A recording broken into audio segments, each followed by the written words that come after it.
Hi, అందరికీ నమస్కారం. ఇప్పుడు టైం 7:30. నిన్న 6:30కంతా పోయి చకచకజామని చెప్పి వరుసగా బడులు పడ్డాయి. కానీ ఈరోజు ఇంటికాడే 7:30. ఏం సంపాదిస్తాను ఏంటి అనే విషయాలు తెలియదు. మనం ఇంక రోడ్డుపై పోయి మన అనుభవాలు ఒకరితో ఒకరు పంచుకుందాం. బయలుదేరదామా? నైట్ డ్యూటీ అంటే ఎట్లా టీలు తాగేదానికే సరిపోతుంది. కానీ ఎక్కువగా తాగితే కడుపులో మంట వస్తుంది, గ్యాస్ట్రిక్ ప్రాబ్లం వస్తుంది తెలుసు. కానీ నైట్ డ్యూటీ టీలు తప్పడం లేదబ్బా. ఇప్పుడు టైం 10:45. వచ్చినాను, 300 పెట్టి గ్యాస్ పట్టుకున్నాను. నిన్న 10:30కంతా ఎంత సంపాదించాము? 900 సంపాదించాము. కానీ ఈరోజు ఓన్లీ 450. 450లో కూడా 300 గ్యాస్కి పోయింది కాబట్టి ఇంకా జోబీలో ఉండేది 150 రూపాయలు. టైం ఇప్పుడు 12:20. 10 గంటల కాడ ఆఖరిగా బాడుగ వచ్చింది. ఇప్పుడు 12:20 కాడ బాడుగ. 2.5 గంట వెయిట్ చేస్తే కానీ బాడుగ దొరకడం లేదు. చూద్దాం ఏంటో. నాకు ఏం మాట్లాడాలో కూడా అర్థం కాలేదబ్బా. ఊరికే ఉండబట్టలేక మళ్ళీ ఒక 120 రూపాయలు గేమ్కి వేసానా, ఆ డబ్బులు పోయాయి. ఏంటో పనికి మాల గేము. ఏదో జరిగిపోతుందని ఒక ఆశ, కానీ ఏం జరగడం లేదు. బాధ మిగులుతుంది అన్నదే బాధ. ఏ కాలం వచ్చి నేను నాశనం అయిపోతాను అని కోరుకునేవాడిని మనం ఎప్పుడు కానీ ఆపలేం. వాడి నాశనాన్ని వాడు తెచ్చుకుంటాడు. ఆ విధంగా ఇంత కష్టంలో 310 రూపాయలు గేమ్ కేసి పోగొట్టా. ఏంటో కనీసం ఇంకొక 100 వేసి ఉంటే కనీసం బండిబాడి కన్నా కట్టేవాడిని. ఈరోజు కనీసం బండిబాడి కూడా కట్టలేను. నాకు తెలిసి 4 గంటలకంతా వెళ్ళి పడుకుంటే కానీ నేను రేపు తెల్లారితో బిన్నెలు వేసి చర్చికి వెళ్ళలేను. కానీ ఇప్పుడు టైం వచ్చిందనా 12:30.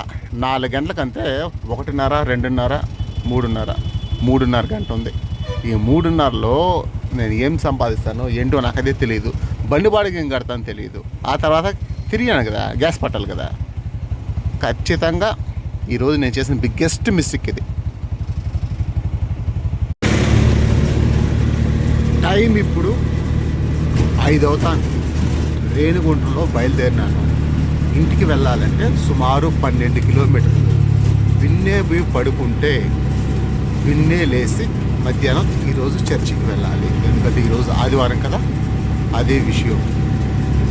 ఇప్పటి వరకు మన సంపాదన ఏంటంటే ఫోన్పేలో 800 ఉంది, నా జోబీలో 600 ఉంది.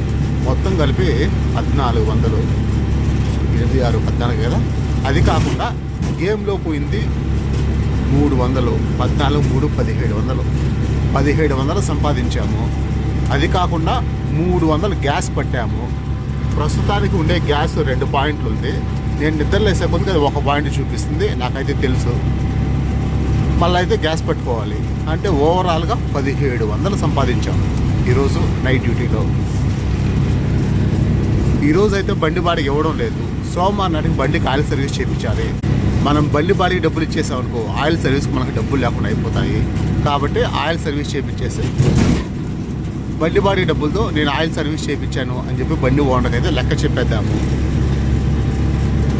ఇంకా నిన్న నైట్ లేకుంటే నిన్న ఉదయం నేను ఎందుకు లేటుగా పడుకున్నాను, నిన్న సాయంత్రం ఎందుకు లేటుగా వచ్చాను అంటే, ఈరోజు సాయంత్రం అన్నం తింటే రేపు తెల్లవారితో నిద్రపోయేంత వరకు మళ్ళీ తినే పని ఉండదు. 12 గంటలు పూర్తిగా రోడ్డు పైన డ్యూటీ చేసినా సరే తిండి లేకుండా ఉంటాం అన్నమాట. ఈ టైంలో ఇంటికి పోయి తినేసి పడుకుంటే అప్పుడు ప్రశాంతంగా నిద్ర వస్తుంది. కానీ నిన్న ఏం జరిగింది, నేను ఇంటికి వెళ్ళాను 5:30కో 6కో, 8:30, 9 వరకు మేల్కొనే ఉండిపోయినా. ముందే అమ్మ చెప్పింది, నాయన నువ్వు ఏదైనా తినాలంటే తెచ్చుకో అని చెప్పి.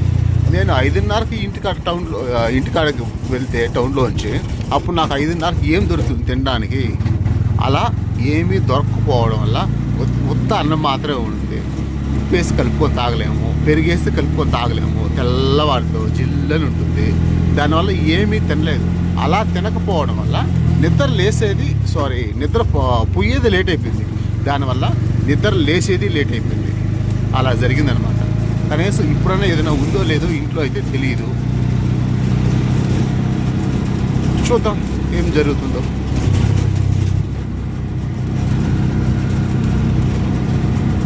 ఇది సంగతి. సరే, ఈ వీడియో అయితే ఇక్కడితో ముగించేస్తాను. ఇప్పటి వరకు చూసిన వాళ్ళు మీకు ఏమనిపించింది అన్నది వీలైతే కామెంట్ చేయండి. వీడియోస్ చాలామంది చూస్తున్నారబ్బా, కానీ చివరి వరకు చూడడం లేదు. ఎందుకు చూడడం లేదు? ఒకవేళ మీకేమన్నా ఇదేమన్నా బోర్ కొడుతుందా, చిరాకు కొడుతుందా అనే విషయాలు అయితే అర్థం కావడం లేదు. సర్లే, ఎనీవే నా బాధ నా ఏడుపు నాకు ఉంటాయి. కానీ ఓకే, బాయ్.